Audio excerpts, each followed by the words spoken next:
con todas y con todos. A nombre del magistrado César Ochoa Cardich, director general del Centro de Estudios Constitucionales del Tribunal Constitucional, les damos una cordial bienvenida a la conferencia Principios Constitucionales en el Derecho Penal. El Centro de Estudios Constitucionales es el órgano académico y de investigación del Tribunal Constitucional. Una de sus funciones principales es fomentar el conocimiento en temas constitucionales y difundir la jurisprudencia del Tribunal Constitucional. La conferencia del día de hoy se inscribe en el marco del cumplimiento de estas funciones y lo hace además de la mano de una experta en la materia. En ese marco, la conferencia del día de hoy está a cargo de la doctora Romy Chang, a quien le agradecemos de manera especial que haya aceptado la invitación que en su momento le cursara el director general del Centro de Estudios Constitucionales, el magistrado César Ochoa Cardich.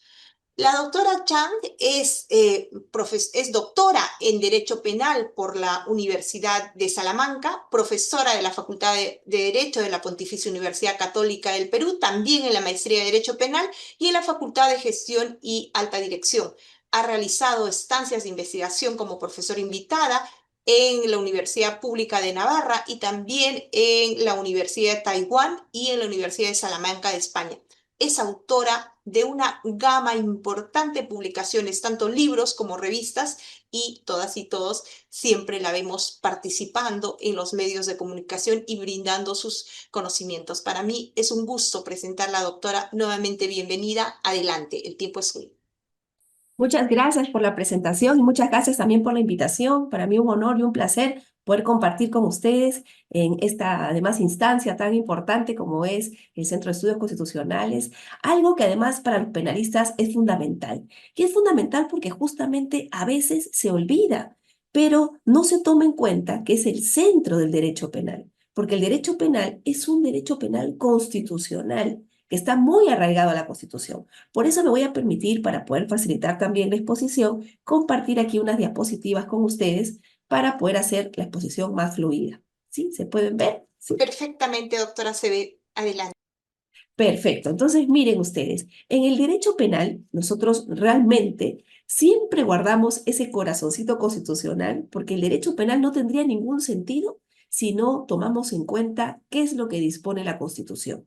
Y es que al derecho penal constitucional lo integran cuatro grandes grupos de, por así decirlo, premisas que no debemos olvidar jamás. Las primeras son los principios generales consagrados por la Constitución, que tienen relevancia en el ámbito penal, como por ejemplo la libertad, la igualdad, ¿no? Pero también tenemos mandatos, prohibiciones y reglas que afectan directamente al derecho penal y que están contemplados en la Constitución, como por ejemplo reglas sobre la detención, sobre la presunción de inocencia, el debido proceso, ¿no? Y muchos otros aspectos que impactan día a día en el ámbito penal. Pero también tenemos preceptos que consagran derechos fundamentales, que finalmente son los que constituyen los bienes jurídicos protegidos en sede penal y que son tan valiosos en nuestro ordenamiento jurídico, ¿no? Como la vida, la libertad, la integridad, la salud pública, ¿no? La salud personal también, ¿no? De las personas, y una serie de bienes jurídicos que están contemplados como derechos en nuestra Constitución.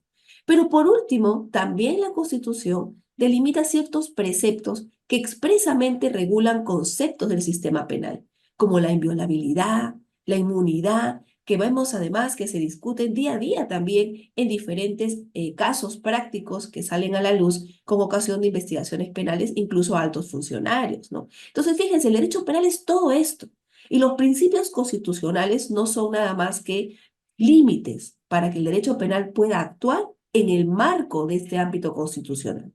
Son esos principios que están en el primer lugar y que no debemos olvidar, como les decía, nunca. Por eso, para mí, realmente siguiendo la clasificación que hace el profesor español Mirpuig, lo ideal es estudiar los principios tomando en cuenta los modelos de Estado. Y es que en función al tipo de Estado que nosotros tengamos, por ejemplo, como es el caso peruano, un modelo de Estado social y democrático de derecho, nosotros vamos a observar una serie de principios. Un primer ámbito, obviamente, lo tendremos a partir del Estado de Derecho. El Estado de Derecho, como todos sabemos, implica el sometimiento de la potestad punitiva al derecho, el sometimiento del derecho penal a ciertas reglas constitucionales que son las garantías materiales que nos van a permitir establecer esos límites materiales para la actuación del derecho penal a fin de evitar que éste sea arbitrario.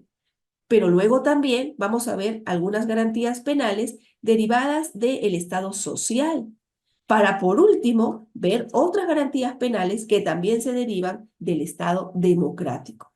¿Y eso por qué? Porque como bien ustedes saben, el artículo 3 y 43 de la Constitución nos enmarca en un modelo de Estado social y democrático de derecho, conforme además también lo ha establecido el Tribunal Constitucional.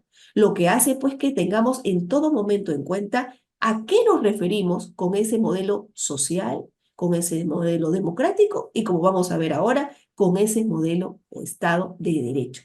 Entonces vamos a empezar. El primer principio que se enmarca en el modelo de Estado de Derecho es, por supuesto, el principio de legalidad.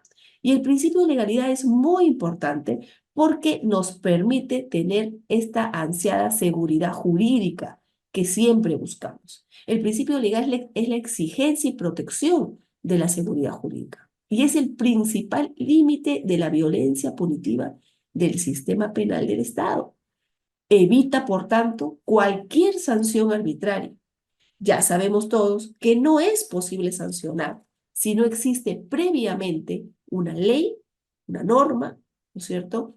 O si existe una ley o una norma, pero que sea imprecisa, ¿no? Y tampoco la podemos aplicar retroactivamente, como vamos a ver más adelante. El principio de legalidad surge entonces, tiene su sentido, su origen en este famoso aforismo que nos explicaba el profesor Feuerbach de nullum crimen, nulla poena, sine lege.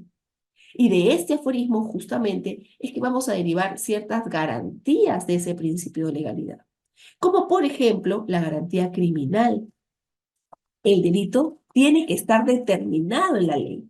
Esa es la garantía criminal que nos da la tipicidad. Eso hace, por ejemplo, que en casos donde han habido aportaciones indebidas a partidos políticos, hasta que no se estableciera la norma que reguló, que creó el tipo penal de aportes indebidos a las campañas, no se pudiera aplicar ese tipo penal. Y otros tal vez sí, pero no ese tipo penal, ¿no? ¿Por qué? Porque hay una garantía criminal de yo no puedo sancionar por algo que no está previsto o determinado en la ley. Esa es la garantía de la tipicidad que también se deriva de este principio de legalidad. Pero también tenemos la garantía penal. La ley también señala la pena que corresponde al hecho y además la pena de forma específica. Nos da un marco de pena, que es lo que los penalistas llamamos la pena abstracta, para que dentro de ese marco de pena, de esa pena abstracta, el juez pueda imponer la pena concreta, la pena que se establece en el caso concreto. Por eso también en el ámbito penal nosotros decimos que existen dos normas, que cada vez que leemos un artículo del Código Penal, en realidad debemos de leer dos normas. Una primera norma es la norma primaria, la norma dirigida al ciudadano, la que le dice al ciudadano, oye, no mates porque te van a dar una sanción. Pero a su vez también una norma secundaria, que es la norma dirigida al juez, que es la que le dice, señor juez, si ese señor mata, usted lo va a sancionar con una pena entre 6 y 20 años conforme al artículo 106 del Código Penal. Marca una pena abstracta dentro de la cual el juez va a imponer una pena concreta. Eso es indispensable para poder legislar en materia penal. Pero también tenemos una garantía jurisdiccional. La pena tiene que ser impuesta por el Poder Judicial y con un debido procedimiento y además también con un juez preestablecido, ¿no? No un juez a dedo. El juez impone la pena concreta en el marco de un debido proceso, ¿cierto? Y obviamente conforme lo establecido por la ley. Esa es la garantía jurisdiccional.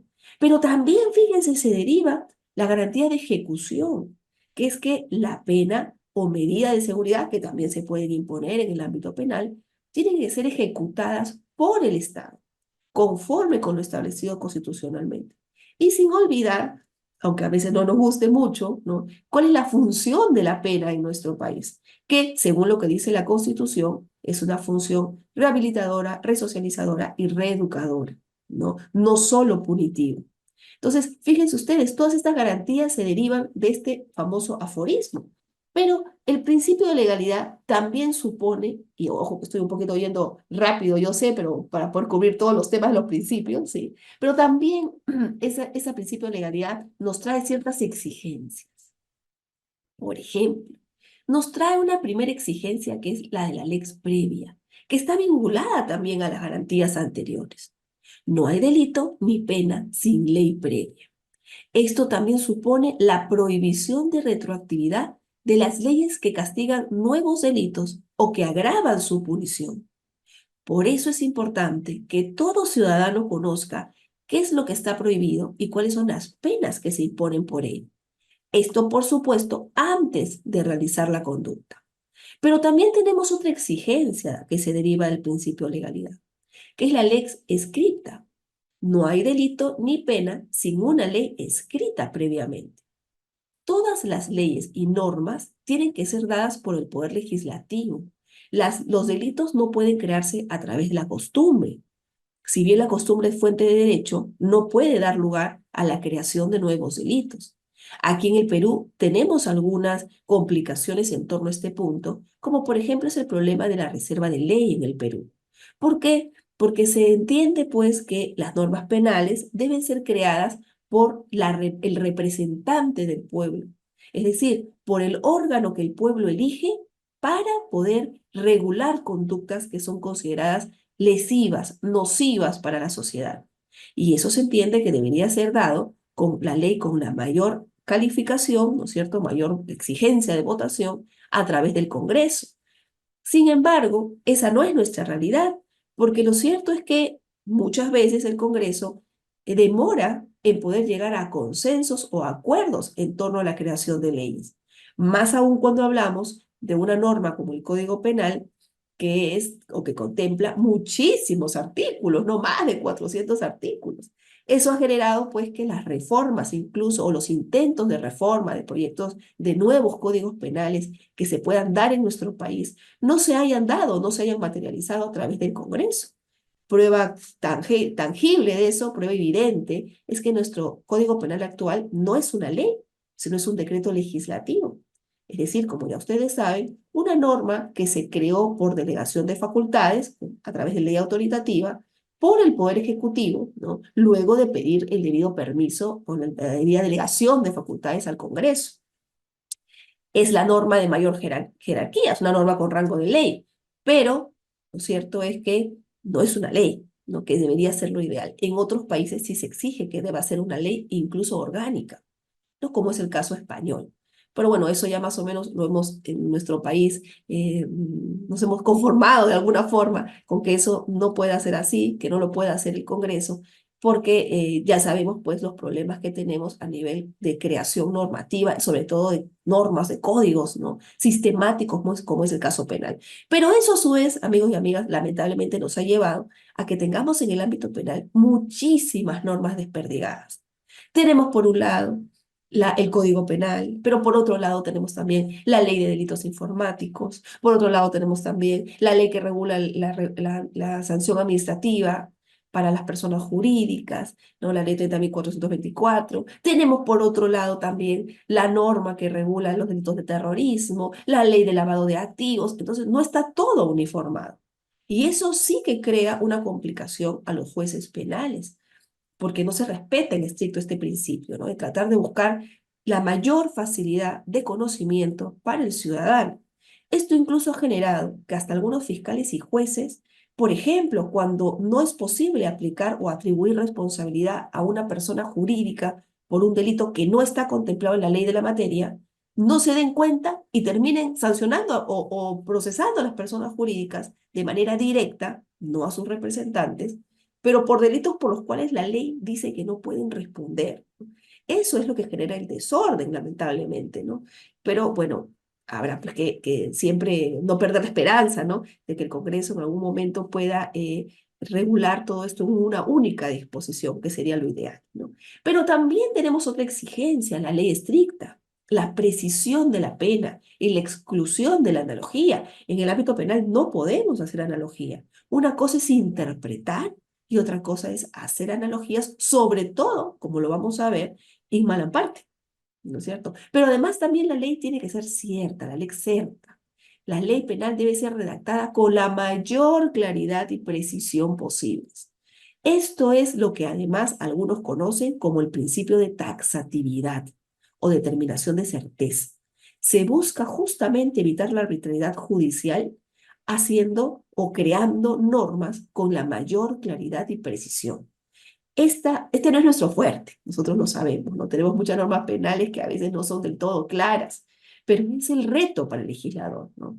Y la ley penal en blanco, que es la ley donde el supuesto de hecho no está completo, pero sí la consecuencia jurídica, debe ser una excepción en nuestro país, como lo es en otros ordenamientos jurídicos, básicamente por razones ya de política criminal o de creación normativa, ¿no? Que se usa en los delitos ambientales, en otros ámbitos, ¿no? Pero lo cierto, pues, es que todas estas exigencias, todas estas premisas, estas garantías, también se contemplan en nuestro ordenamiento con el solo hecho de regular el principio de legalidad. Y ahí la Constitución es muy clara al establecer en el artículo 2, numeral 24, inciso D, que nadie será procesado ni condenado por un acto u omisión que al tiempo de cometerse no esté previamente calificado en la ley de manera expresa e inequívoca como infracción punible ni sancionado con pena no prevista en la ley. Esta es la manera en la que nuestra normativa, nuestra Constitución regula el principio de legalidad con todas las exigencias que hemos visto y con todas las premisas o garantías que hemos visto también. Pero el Código Penal también lo recoge en el artículo 2 del título preliminar y nos dice que nadie será sancionado por un acto no previsto como delito o falta por la ley vigente al momento de su comisión, ni sometido a pena o medida de seguridad que no se encuentren establecidas en ella.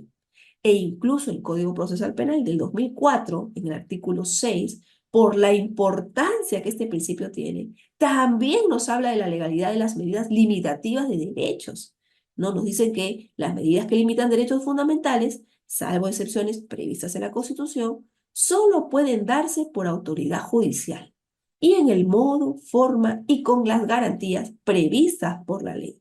Obviamente siempre con una resolución motivada, a instancia de la parte procesal legitimada y con suficientes elementos de convicción que respondan a la naturaleza y finalidad de la medida y al derecho fundamental objeto de limitación, ¿no?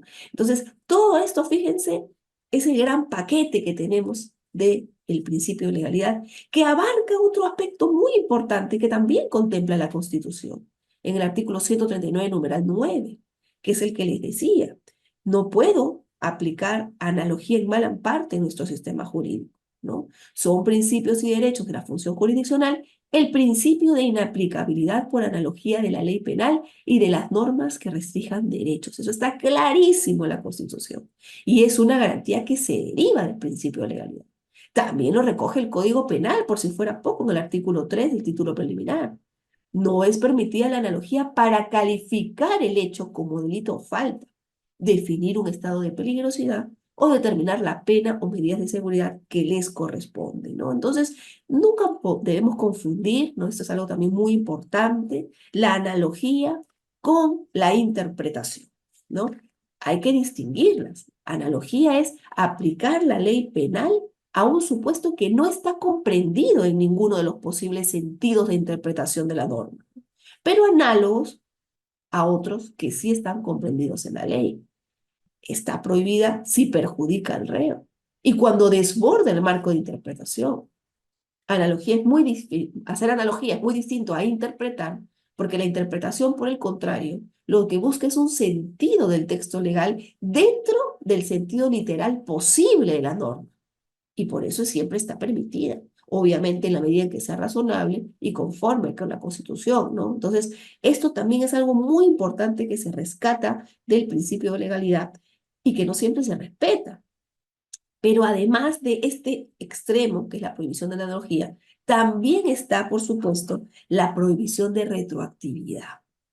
El artículo 103 de la Constitución, en el segundo párrafo, nos dice de forma expresa que la ley, desde su entrada en vigencia, se aplica a las situaciones jurídicas existentes y no tiene fuerza ni efectos retroactivos, salvo en materia penal, cuando eso favorece al reo.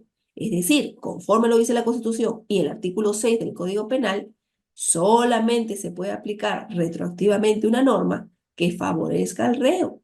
En caso de conflicto en el tiempo de leyes penales, es la única opción, ¿no? Ahora, yo sé que esto a veces trae debates, trae discusiones, ¿no? Que lamentablemente por el tiempo no nos da para poder mirarlo a detalle aquí en esta conferencia. Pero fíjense ustedes, yo creo que el truco para poder hacer una buena aplicación normativa es siempre mirar la razonabilidad y la razón de ser del derecho penal, ¿no? Que justamente es generar esa certeza, esa seguridad jurídica, esa previsibilidad que además legitima también la creación o la utilización de la teoría del delito, ¿no? Que nos dice cuándo sancionamos, cuando algo es un delito o no. Esa debe ser un poco la lógica o el patrón a seguir para poder realizar estos casos o poder interpretar o resolver esos casos que a veces son complejos, ¿no? Pero aparte de esta dimensión, también hay otra cosa muy importante que se puede derivar del principio de legalidad, como es el ne bis in idem, la prohibición de la persecución penal múltiple. Esto ha sido contemplado por primera vez de manera expresa en el Código Procesal Penal en el 2004, pero sin necesidad de que estuviera contemplado. Igual, esto es una parte que se deriva para algunos del principio de legalidad, para otros del principio de culpabilidad. Pero lo cierto es que es una garantía inherente al ordenamiento constitucional penal. ¿Qué significa esto? Que ninguna persona puede ser procesada ni tampoco castigada, sancionada, por cuando exista triplicidad o identidad igual de hecho, sujeto y fundamento. Yo no puedo sancionar a una misma persona dos veces por el mismo hecho y por el mismo fundamento. Yo sé que ustedes estarán pensando por ahí, pero ¿cómo eso no lo vemos, por ejemplo, en el delito de manejar en estado de ebriedad? En el delito de manejar en estado de ebriedad hay una sanción administrativa, que es una multa, pero aparte hay un tipo penal que también se aplica. ¿Qué es lo que ocurre? Que muy hábilmente lo que a veces se hace en esos casos es decir que es correcto que el hecho es el mismo, el sujeto es el mismo, pero el fundamento no. Porque, claro, en el ámbito penal, lo que se dice que se busca afectar, por ejemplo, en ese artículo, es la seguridad pública, ¿no? Porque es complicado el manejar en seguridad, pone en peligro, ¿no? Mientras que la norma administrativa que prohíbe manejar en estabilidad tiene otro fundamento, que es básicamente la infracción administrativa de la norma, ¿no? Es debatible. Nosotros en la jurisprudencia penal tenemos casos donde algunos dicen, no, cuando ya te castigaron penalmente, ya no cabe aplicarte también la multa a nivel administrativo. Hay otros que te dicen, oye, si ya te castigaron a nivel administrativo, entonces ya no te pueden iniciar proceso penal. Pero lo cierto es que en la mayoría de casos esto se hace de manera simultánea, ¿no? Entonces, bueno, es tarea para pensar qué tanto ahí puede haber realmente una justificación, una fundamentación distinta, ¿no? Pero bueno, todo este debate se da en torno al ne bis in idem. Pero como yo les decía, también tenemos el Estado social. Y del Estado social también derivamos una serie de principios. El Estado social, pues, básicamente legitima la función de prevención del derecho penal, en la medida, pues, en que esto es necesario para proteger el Estado o sea, el Estado social, ¿no? Por eso es que nos dice este modelo de Estado, o según este modelo de Estado, la intervención del derecho penal solo se va a legitimar si sirve de manera eficaz y necesaria para la protección de la sociedad. No se trata de sancionar por sancionar. Hay ciertos límites que se derivan de este modelo de Estado social que nos hacen ver que cuando uno crea las normas, tiene que pensar en una serie de parámetros. Ese primer parámetro que limita la creación de tipos penales, la intervención del derecho penal, es el llamado por el profesor Mir principio de utilidad, pero que también es llamado por otros autores como principio de efectividad, eficacia e idoneidad. ¿Qué implica ser útil? Ser útil, o vamos a verificar que se es útil en el ámbito penal, ¿no? Cuando realmente se pueda cumplir con un objetivo protector. Pero si la reacción penal es inútil para poder cumplir con ese objetivo protector, entonces debe desaparecer. O, según será el caso, también puede ser cambiada por otra sanción menos grave. Por eso el profesor Mirpuy, profesor español, él nos dice, si el derecho penal de un Estado social se legitima solo en cuanto protege a la sociedad, perderá su justificación si su intervención se demuestra inútil por ser incapaz de servir para evitar delitos. Esto conduce a la exigencia de utilidad. ¿Y por qué este principio es muy importante? Porque aunque no lo crean, existen algunos artículos del Código Penal que si uno los analiza a la luz de este principio, a veces por el tiempo, por un problema también de evolución normativa, ¿no? Se han quedado regulados ahí, pero en verdad no son útiles para conseguir su objetivo. Uno de esos casos muy interesantes es, por ejemplo, lo que ocurre en ciertas modalidades de aborto, por ejemplo, en el aborto sentimental, que está sancionado en el Código Penal, pero que cuando uno lee a detalle este tipo penal, incluso contempla distinciones si se aborta a un niño concebido en el marco de una relación matrimonial que fuera del matrimonio. O sea, es totalmente discriminador, ¿no? Porque claro, una cosa es, nos ponemos de acuerdo si sancionamos el aborto o si no lo sancionamos, pero hacer distinciones entre si esto es dado o el niño ha sido concebido en el marco del matrimonio o fuera del matrimonio, eso no tiene mucha lógica, ¿no? Pero es un rezago que se ha ido quedando, ¿no? O por ejemplo, en el caso de las violaciones sexuales que producen también embarazos, ¿no? Realmente el sancionar el aborto va a hacer que se cumpla con el objetivo protector. Ahí es donde viene la pregunta. O peor aún, en el aborto terapéutico, ¿no? O eugenésico, ¿no? Donde también hay ciertas complicaciones. Hay una modalidad de aborto, por ejemplo, en donde si el niño está concebido, pero, y han habido casos, sin cerebro, igual debe de nacer, aunque vaya a morir a los 2 días. En esos casos también uno nos hace pensar, oye, pero está cumpliendo y el derecho penal su objetivo. Eso independientemente de que estemos en favor o no del aborto, no tiene nada que ver. Estamos viendo las modalidades específicas, ¿no? Ahí entra a tallar un análisis con el principio de utilidad o llamado también de idoneidad. Pero tenemos otro principio, el principio de mínima intervención, que nos dice que el derecho penal es el último recurso al que hay que acudir a falta de otros recursos menos lesivos.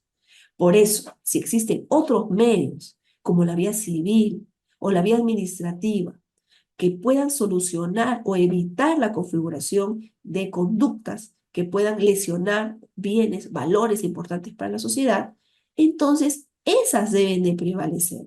¿Por qué? Porque son más eficientes y porque el derecho penal solo debe actuar en última instancia, como último recurso. Por eso de este principio de mínima intervención se pueden derivar dos subprincipios. El primero es el principio de subsidiariedad o llamado también de última ratio. ¿Qué significa última ratio? Que el derecho penal es el último recurso del que el Estado dispone para poder prevenir la comisión de delitos.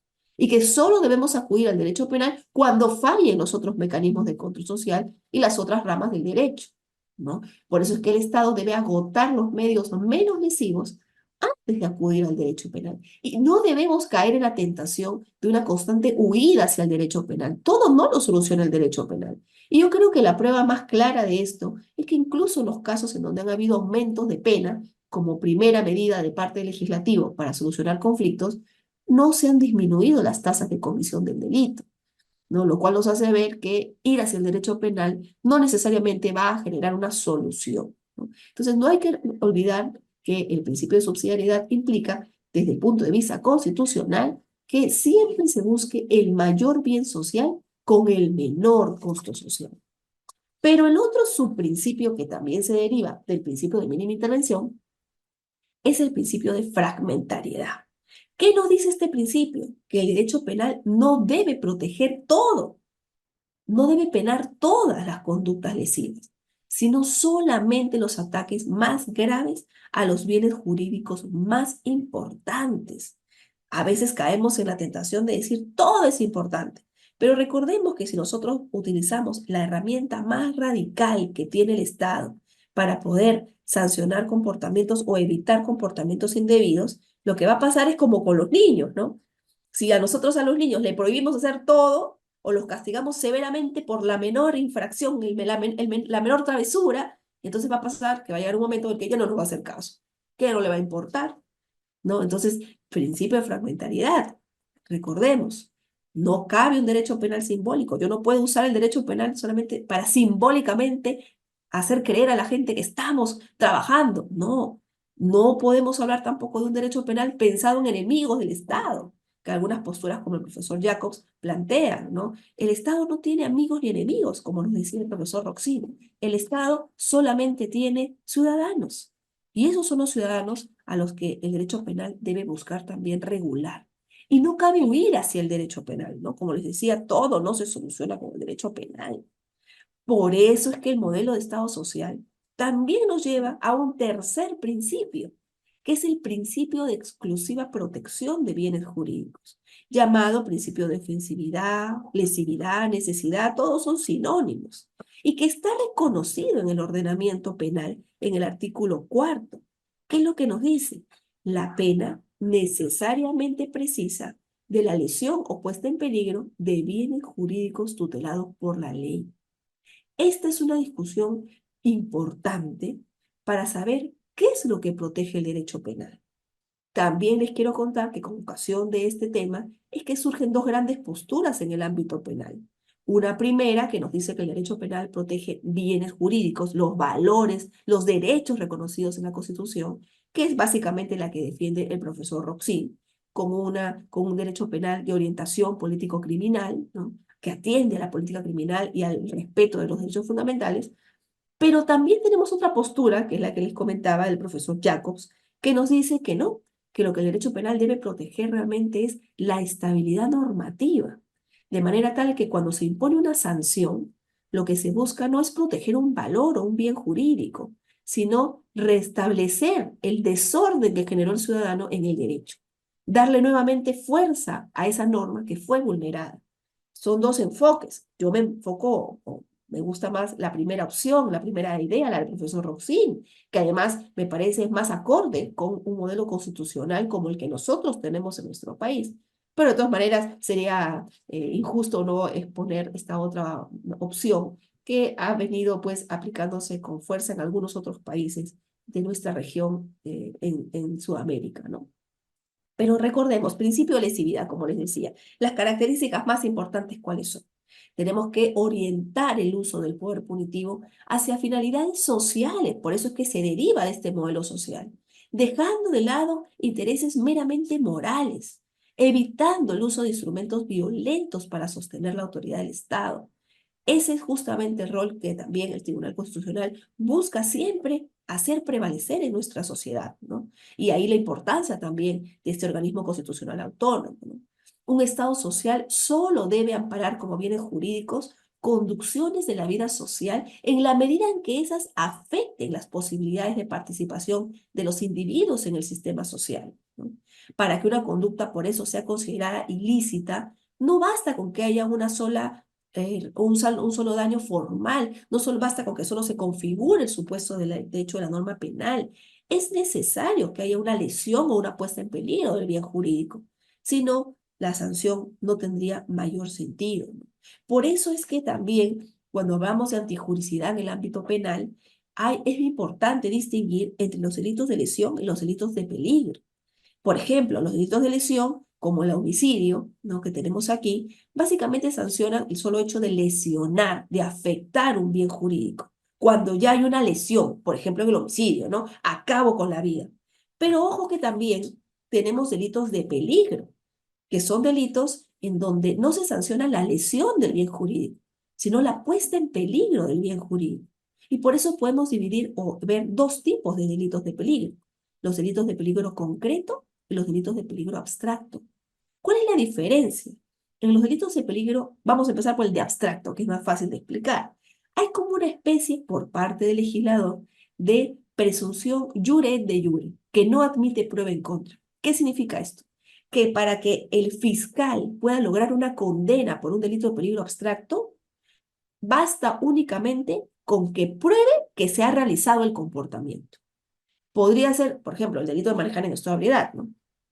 El solo hecho de que el fiscal logre probar que una persona se encontraba con más de 0,5 gramos litro de alcohol en la sangre y estaba manejando, ya configura el tipo penal. El juez no va a admitir ningún tipo de prueba respecto a si eso era peligroso, si puso en peligro a las personas o no. Eso es irrelevante, porque se presume, jure et de jure, sin admitir prueba en contra, que el hecho de manejar en estado de ebriedad ya es una conducta peligrosa para el bien jurídico, seguridad pública. Entonces, para el fiscal es mucho más fácil, ¿no? Por eso es excepcional el uso de este tipo de delitos por parte del legislador. Mientras que en un delito de peligro concreto, no es suficiente comprobar la conducta, que la conducta se realizó, que por ejemplo en el delito de contaminación ambiental yo haya infringido los límites máximos permisibles, por ejemplo, para la emisión de gases tóxicos.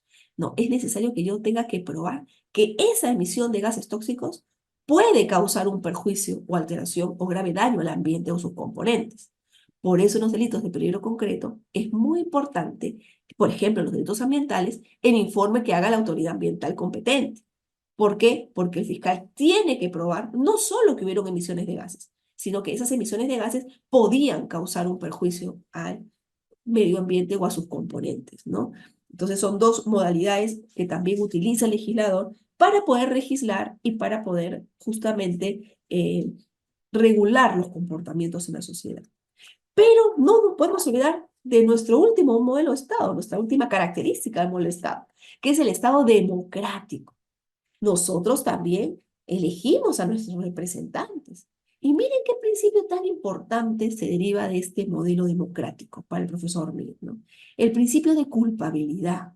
¿Qué es lo que nos dice el artículo 7 del título preliminar del Código Penal? La pena requiere de la responsabilidad penal del autor. Queda proscrita toda forma de responsabilidad objetiva. En su sentido más amplio, este principio se contrapone al concepto de inocencia, ¿no? Pero es necesario establecer la responsabilidad penal para posibilitar también la imposición de la pena. ¿Qué significa esto? Que nosotros no podemos atribuir sanciones solo por el resultado, ¿no? Es necesario siempre establecer, por ejemplo, cuál es la conexión entre el resultado y la persona a la que le estamos atribuyendo el resultado. Por eso es que del principio de culpabilidad nosotros podemos derivar cuatro subprincipios muy importantes en materia penal y que se derivan de este gran principio que a su vez viene del Estado democrático. El primero es el principio de personalidad, o llamado también principio de responsabilidad personal. ¿Qué es lo que nos dice este? Yo no puedo castigar a alguien por un hecho ajeno. Solo puedo responder por los hechos delictivos propios, nunca por los ajenos, en los que no tengo ni influencia ni responsabilidad alguna. Este subprincipio trata la exigencia de autoría y participación de un delito. No hay pena sin un propio delito. Yo tengo que establecer en la sentencia penal, por ejemplo, el juez tiene que establecer el tipo de autoría, el tipo de participación, la relación clara. No se admite responsabilidad colectiva, que en otros tiempos, ¿no es cierto?, ha llevado que, oye, si un miembro de la familia era hechicero, por ejemplo, toda la familia era castigada. No, eso ya no se da. Y esto a veces es sensible en ciertos casos, donde, por ejemplo, frente a un agravio, ¿no?, casos de violación sexual, no se ha podido identificar a la persona responsable y se han procesado a todos los que se encontraban en el lugar.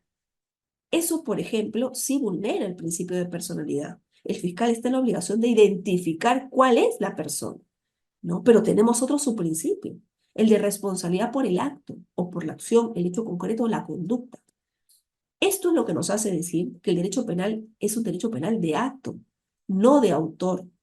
Solo podemos castigar por conductas o hechos, no por formas de ser, ni personalidades, ni cargos que se ocupan. Yo no puedo castigar, por ejemplo, al gerente general de una empresa o al ministro de una entidad simplemente porque es ministro o porque es gerente.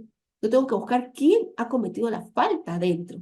Y solo podré castigarlo si se vulnera el principio de confianza con la que actuaba esta persona dirigiendo la institución, que hace o que justifica una conexión con lo que realizó el subalterno. Caso contrario, no, porque estaría vulnerando el principio de responsabilidad por el acto, ¿no? Aquí a veces la policía comete algunos de estos errores cuando citan, por ejemplo, al gerente general de la empresa para que venga a declarar sobre un presunto hecho, pero en realidad no es al gerente, sino al gerente lo tendría que citar para que indique quién era la persona responsable. Pero el solo hecho de ser gerente no lo hace automáticamente responsable. Eso sería castigarlo por el cargo, ¿no? Por eso es que aquí también se enlaza el principio de legalidad y su exigencia de tipicidad de los delitos. El autor responde por el hecho individual. nunca por cómo conduce su vida o por los cargos que puede ocupar, ni nada por el estilo, ¿no? Esto también se enlaza con el principio de dolo o culpa, que también implica pues que el solo hecho de la producción de un resultado lesivo o la realización objetiva de una conducta nociva no es suficiente para decir que hay delito. Yo le podría haber dicho a una mamá, a una vecina, oye, acabas de atropellar a tu hijo, se está desangrando ahí en la acera del costado, y si la señora le da un paro cardíaco y muere, yo no puedo ser automáticamente responsable por haberle contado eso, a no ser, por supuesto, que yo supiera que ella tenía esa carencia y que no podía recibir noticias de esa naturaleza, ¿no? También ahí hay todo un tema con el principio de dolo culpa, que en el ámbito penal es muy importante. Y también, por supuesto, el principio de imputación personal o de culpabilidad en sentido estricto. Los menores de edad, las personas que tienen causas de enfermedad mental, defectos de inteligencia o percepciones o trastornos mentales transitorios, no pueden responder en el ámbito penal, porque la regla es yo respondo porque tengo capacidad de ser reprochado, de que la pena que se me imponga pueda tener un sentido para mí. Pero si yo a un loco que lesiona a una persona, le impongo una sanción y lo mando a la cárcel, el loco va a estar feliz en el penal. Y si sale, va a volver a pegarle a otra persona porque no entiende, no es capaz de entender lo malo de su comportamiento. Entonces, eso también se ve en el principio de culpabilidad. Y por último, los que nos quedan, también se derivan del Estado democrático, el principio de humanidad, humanización de las penas, ¿no? Lo dice la Constitución, 139, numeral 21. Son principios y derechos de la función jurisdiccional. El derecho de los reclusos y sentenciados de ocupar establecimientos adecuados. Ahí estamos en falta, nos hemos venido conformando un poco con lo que hemos podido encontrar en nuestro ordenamiento, ¿no? Pero ojo, la idea pues del centro penitenciario es que se cumple una función, pero este límite sí es muy importante, por ejemplo, con algunos discursos políticos como penas de naturaleza, castraciones químicas, ¿no? O propuestas de esa naturaleza que van contra la dignidad del individuo, que en verdad es el límite material que se tiene que respetar en un Estado democrático. La pena debe ser humanitaria. ¿Qué significa? No con crueldad ni sufrimiento innecesario, ¿no? Finalmente son personas, recordemos, acá no hay amigos ni enemigos, somos todos ciudadanos. Y los últimos, proporcionalidad de las penas, eso también está en el Código Penal. Ahí pecamos porque como se ha ido cambiando la normativa penal desordenadamente, actualmente, en algunas ocasiones, un delito de robo puede ser sancionado con una pena mayor que un delito de homicidio, lo cual nos manda un mensaje contradictorio, ¿no? ¿Cómo puede ser? O sea, ¿el patrimonio vale más que la vida en el Perú? Entonces, hay que tomar en cuenta que la gravedad de la pena tiene siempre que ser proporcional al daño causado, ¿no? Y que tiene que haber una búsqueda de un equilibrio, ¿no? Y que obviamente la pena es el último recurso. Y, último principio que no podemos olvidar, la resocialización. Recordemos, eso también está en nuestra Constitución. La pena tiene función preventiva, protectora, resocializadora. Las medidas de seguridad persiguen fines de curación, tutela, rehabilitación. Esto, por ejemplo, a veces no se toma en cuenta cuando discutimos la posibilidad de privatizar las cárceles o cuando pues, discutimos posibilidades de crear penales en lugares donde claramente hay una afectación de ciertas condiciones mínimas para los reclusos, ¿no? Entonces, todo esto, fíjense amigos y amigas, todo esto implica, es base en el derecho penal. Sin esto un penalista no puede trabajar. Es lo mínimo que se tiene que saber y es un derecho penal constitucional. Bueno, hasta aquí llegamos con la ponencia para poder pasar a lo que nos indiquen los organizadores. Muchísimas gracias, doctora Chan. Agradecemos a nuestra expositora por esta presentación clara, rigurosa y didáctica. Esto ha permitido abordar con profundidad los principios constitucionales en el derecho penal, la precisión conceptual, el enfoque analítico y la solvencia argumentativa con que desarrolló su intervención constituyen sin duda una valiosa contribución académica en el marco de esta conferencia. Su participación representa un aporte significativo al estudio y reflexión crítica del derecho penal desde una perspectiva constitucional, tarea nada sencilla, por supuesto. Doctora Chan, nos han llegado muchísimas preguntas. La hora es difícil, yo le comento, pero hemos llegado a más de 500 personas. Ahorita tenemos a 461 personas a las que agradecemos de manera especial su presencia y participación el día de hoy y las preguntas que nos han enviado. También a solicitud del equipo del Centro de Estudios Constitucionales, les solicitamos que por favor recuerden registrar su asistencia para que les pueda llegar la certificación. Y doctora, tenemos varias preguntas. Yo me voy a atrever a a transmitirle 4 preguntas, pero usted es un poco libre de, si son muy amplias, contestar las que usted considere, evalúe pertinente. La verdad es que nos han llegado muchas y estoy pues encantada porque generalmente no nos llegan muchas así y además también formuladas. La primera pregunta es, ¿cómo se garantiza el principio de legalidad en el derecho penal frente a nuevas formas de criminalidad que no estaban previstas al momento de redactar la norma? Esa es una primera pregunta. La segunda, ¿en qué medida los delitos de peligro abstracto pueden vulnerar el principio de presunción de inocencia al sancionar conductas sin necesidad de probar un daño real? Una tercera pregunta, ¿qué rol juegan los derechos humanos en la interpretación de los principios constitucionales aplicados al derecho penal? Y finalmente, hay más, pero bueno, ¿en qué casos, si los hay, podría admitirse la aplicación analógica en el derecho penal sin vulnerar el principio de legalidad? Adelante, doctora Cha. Muy bien, bueno, preguntas muy interesantes. En verdad, a ver, la primera pregunta, ¿no? ¿Cómo garantizar que el principio de legalidad o cómo garantizar que se respete el principio de legalidad frente a nuevas formas de criminalidad? En verdad, a ver, la sociedad va evolucionando día a día, ¿no? Lo importante es que las conductas que nosotros regulemos, los supuestos de hecho que nosotros regulemos en las normas, sean claros. Si eso es así, nosotros no vamos a tener ningún problema con garantizar el cumplimiento del principio de legalidad, ¿no? El problema se da cuando a veces se legisla sin tener claro qué es lo que se quiere legislar. Ahí vienen las complicaciones, ahí vienen los problemas, ¿no? O cuando se utilizan técnicas legislativas que no son las más adecuadas para regular el supuesto que queremos combatir. Ahí también viene un segundo problema, ¿no? Entonces, nosotros siempre vamos a garantizar el principio de legalidad en la medida en que tengamos claro qué es lo que se quiere regular, cuál es el objetivo que se busca con esa regulación y sobre todo hacerlo con claridad, ¿no? Si nosotros no tenemos claridad, tampoco vamos a poder transmitir esa claridad en el ámbito normativo, ¿no? Lo segundo es, ¿en qué medida los delitos de peligro abstracto vulneran o pueden vulnerar la presunción de inocencia? Fíjense, yo les diría que a veces los delitos de peligro abstracto, más que vulnerar la presunción de inocencia, lo que vulneran es el principio de lesividad. ¿Por qué? Porque si se dan cuenta, con esta técnica legislativa, el legislador adelanta la sanción penal. No espera el resultado, sino que adelanta la intervención del derecho penal porque considera que algunos bienes jurídicos no pueden, para ser protegidos, esperar la lesión. Eso es claro en los delitos, por ejemplo, contra el medio ambiente. Si nosotros esperáramos que haya una lesión al medio ambiente, al ecosistema, ya no estaríamos aquí porque ya sería muy tarde, ¿no? Una vez que se destruya toda la capa de ozono, ya no habría mayor cosa que se pudiera hacer.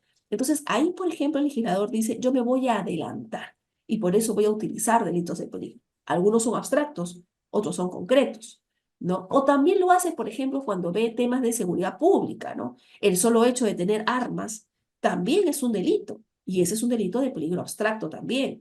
No interesa probar que el arma se haya utilizado o que yo incluso haya generado una lesión o un peligro, sino basta comprobar que existe efectivamente una posesión indebida, irregular de un arma.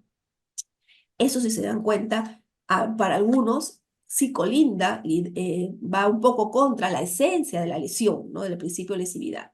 Pero desde el punto de vista de la presunción de inocencia, yo les diría, no es que haya realmente una afectación, porque el asunto es la forma en la que el legislador lo ha regulado, ¿no? O sea, el regulador lo que nos dice es, oiga, si usted tiene un arma, se presume que su comportamiento es peligroso para la sociedad, pero yo no estoy presumiendo que usted tenga un arma. Yo tengo que probar que usted la tiene. O sea, ahí se respeta la presunción de inocencia. Yo seré inocente hasta que el fiscal demuestre que yo tenía en mi posesión un arma. Ahí se respeta.